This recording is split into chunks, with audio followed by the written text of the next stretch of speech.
The nickname for Park Hill wasn't Utopia anymore. It was San Quentin, after the notorious American prison. So when English Heritage announced in the 90s that it was listing the estate, there was outrage and disbelief from its critics. And Park Hill was just one of a great swathe of post-war housing projects that were being protected. The modern had now become heritage, and they were keen to save the pioneering projects of that age of idealism. For some, though, this was a roll call of Britain's ugliest buildings. Many of them were in London. Alexandra Road Estate, Golden Lane Estate, Bevin Court, Spa Green, Trellick Tower, and then of course there was Park Hill. It was given Grade 2 star listing, putting it in one of the most important categories. Dr. Martin Cherry was part of the panel that listed the modernist buildings. Do you understand public anger at the listing of post-war buildings?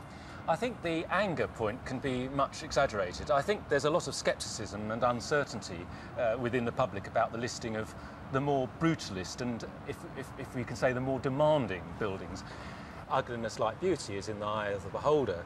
Not everybody feels that these buildings are hostile or alien, and quite interestingly, in its early days, Park Hill was, if you like, something of a mecca for European and American architects and planners who came to look at it because they considered that it was at least one model for modern community living. And I think by and large the public will come round to those who are sceptical about the listing of these rather more difficult buildings, they'll come round. But the Liberal Democrats in Sheffield felt differently. They campaigned vigorously for the Park Hill estate to be demolished and replaced with new social housing. One of the leaders of the campaign, Paul Scriven, is now head of the council. I think aesthetically, I think it's like a box, it's grey, it's dull and it's boring. I understand the arguments about the streets in the sky, and I do understand about it being socially important. To be honest, I look at it and architecturally it does nothing for me other than makes me quite sad. Why is Park Hill such an emotive issue? When you come into the city, particularly from the railway station, you see it dominating the skyline. It literally hangs over the city centre and just stares out at you. And many people come, visitors and people who are here for business for the first time, and literally say, what on earth is that? Why do you think your opinion is more important than someone of, say, English Heritage who have come along and studied it and said, this is a really important building, we should save it? They sit in their ivory towers, many, many hundreds of miles away from Sheffield, and they tell us how important this building is for them and their profession. The people of Sheffield, when repeatedly asked, say that they don't like the building, it's not a building for the future, it's not a building that they resonate with.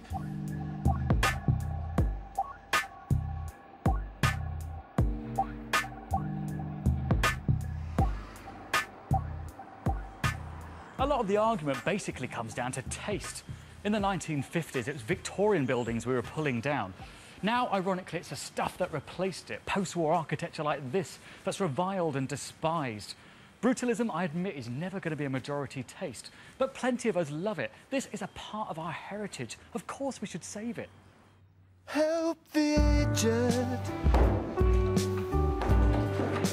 One time they were just like you.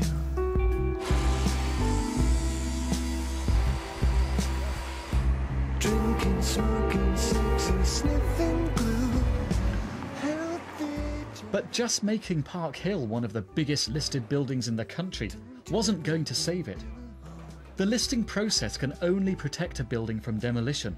It doesn't ensure funds for repairs or improvements. So Park Hill continued to decline until 2005, when it was taken on by developers Urban Splash.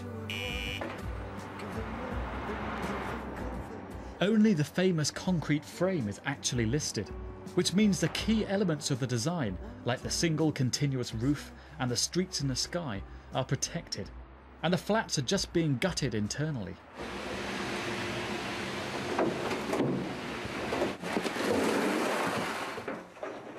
There is a price to pay in saving Park Hill. When it was built, it housed thousands of council tenants. Now less than a third will go to them, the rest being sold off to pay for the work, and that's the problem. City councils don't have public money like they had in the 1950s. They have to use developers, and listing just adds to the cost, especially when it's a vast post-war housing estate like this. Just 200 flats are available for council tenants. But Park Hill definitely needs private money. This isn't a stately